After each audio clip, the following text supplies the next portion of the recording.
Here are the reasons why your customers hesitate before they buy, and what you can do about it without being pushy, manipulative, or sleazy.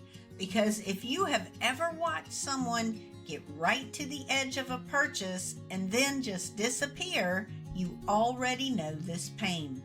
They were interested, they asked questions, they seemed ready, and then nothing. No response, no sale, just silence. And you are left wondering what went wrong. Well, here's the truth. They did not leave because they did not want what you are selling. They left because something in their mind hit the brakes. So today, we are going to break down exactly what causes that hesitation and how you can ethically and genuinely help people move past it in a way that actually serves them and builds your reputation at the same time. Before we get into it, I want you to hold on to one idea throughout this entire video. Hesitation is not your enemy. It is information. Every time a customer pauses, pulls back, or goes quiet, they are telling you something incredibly valuable about what they need from you. Your job is not to bulldoze past that hesitation. Your job is to understand it and respond to it honestly. That shift in mindset alone will change how you approach every single sales conversation going forward. So let us start at the very beginning. Why do people hesitate at all? At the core, hesitation comes from uncertainty. And when someone is not completely sure about an outcome, their brain does something fascinating. It defaults to inaction. Doing nothing feels safer than doing something when the result is unclear. This is why people who genuinely want your product or service will stall. It is not about desire. It is about perceived risk. And that risk tends to fall into a few distinct categories that we need to address one by one. The first category is financial risk. This one is obvious, but most people underestimate how deep it runs. It's not just about whether someone can afford something. It's about whether they believe the value matches the cost. Someone can have plenty of money and still hesitate because they are not convinced the investment makes sense. The solution here is not to lower your price. The solution is to make the value so concrete and so undeniable that the cost feels entirely reasonable. Use real examples, share specific outcomes, help them see exactly what they are getting and what life looks like after they say yes. When the value is crystal clear, price becomes much less of a barrier. The second category is performance risk. This is the real fear that whatever you are selling will not actually work for them specifically. Not for other people, but for them. Everyone has heard stories about buying something that worked great in theory and failed completely in their situation. And when a potential customer is sitting there thinking about giving you their money, that voice in their head is whispering, "But what if it does not work for me?" You dissolve this by being incredibly specific. Share testimonials from people who were in a similar situation. Walk them through exactly how the process works for someone like them. The more they can see themselves in your success stories, the less that fear has room to grow. The third category is trust risk. This is huge and it does not get talked about enough. Before someone buys from you, they are making a judgment call about who you are as a person or as a business. Are you who you say you are? Will you be there if something goes wrong? Are you going to pressure them, manipulate them, or disappear after taking their money? This is why consistency matters so much. Every touch point before the sale is building or eroding trust.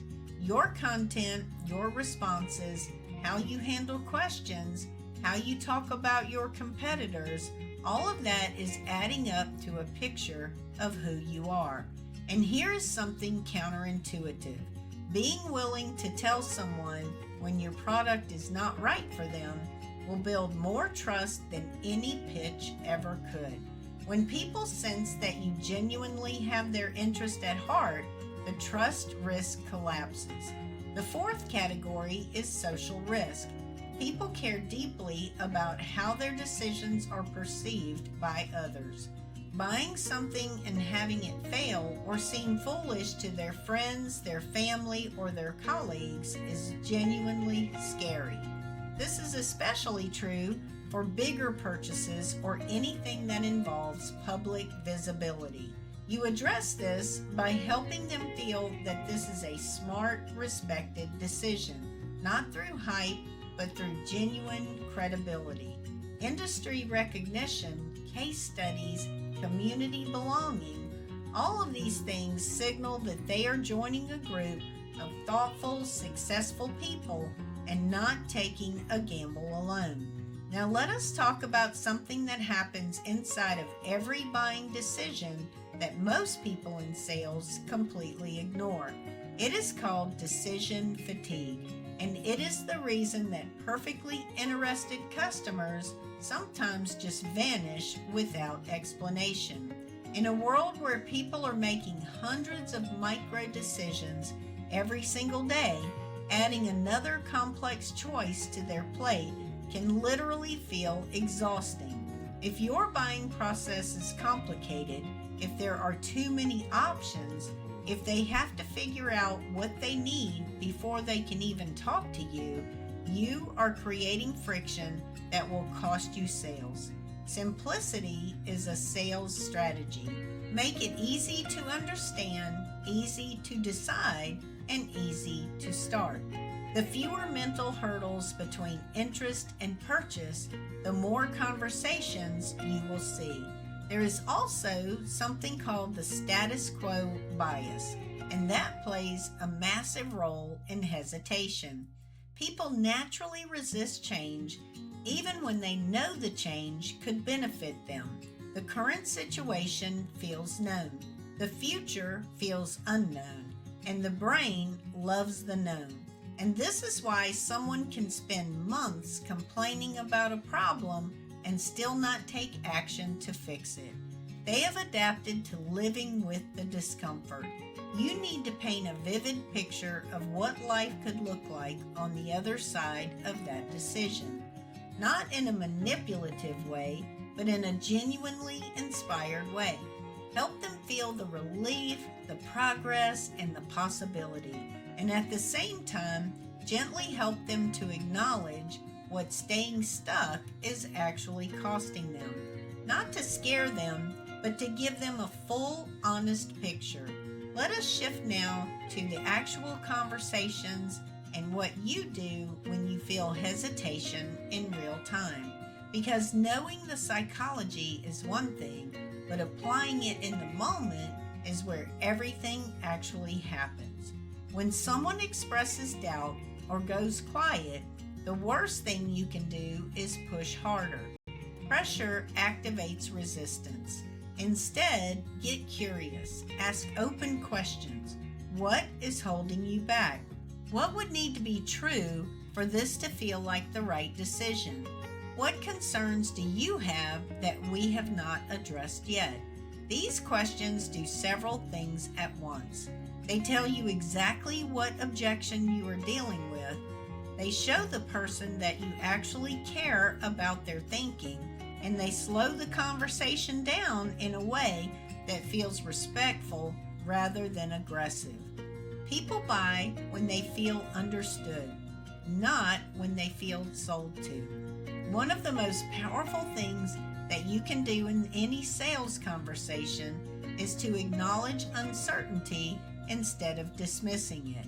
If someone says they are not sure, do not immediately try to convince them that they should be sure. Say something like, "Well, that makes complete sense, and this is a real decision and it is worth thinking it through carefully." And then offer to help them to think through it. That kind of response disarms defensiveness and positions you as a partner rather than an adversary. And from that place, people are infinitely more likely to share their real concerns, which gives you the opportunity to actually address them. Let us also talk about follow-up, because this is where so many sales relationships either strengthen or die. Most people who do not buy immediately are not saying so. They are saying not yet. And how you handle that not yet response determines everything. The worst follow-up is the kind that exists only to ask them if they have made a decision. That kind of follow-up is about you and not them. The best follow-up delivers something genuinely useful, an answer to a question they raised, a resource that is relevant to what they shared, a testimonial from someone in their exact situation. When your follow-up adds value instead of adding pressure, you stay top of mind in a positive way and you continue building the trust that eventually leads to the sale. Here is the deeper truth underneath all of this. Ethical selling is not a tactic. It is a philosophy. When you genuinely believe that your product or service helps people and you operate from that belief in every interaction, something shifts. You stop trying to convince and start trying to serve. You stop being afraid of objections and start welcoming them as chances to help.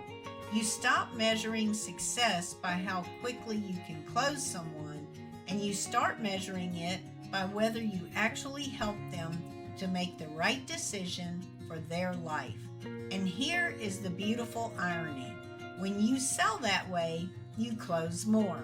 Not because you are being clever, but because trust is the single most valuable currency in any transaction. People buy from people they trust.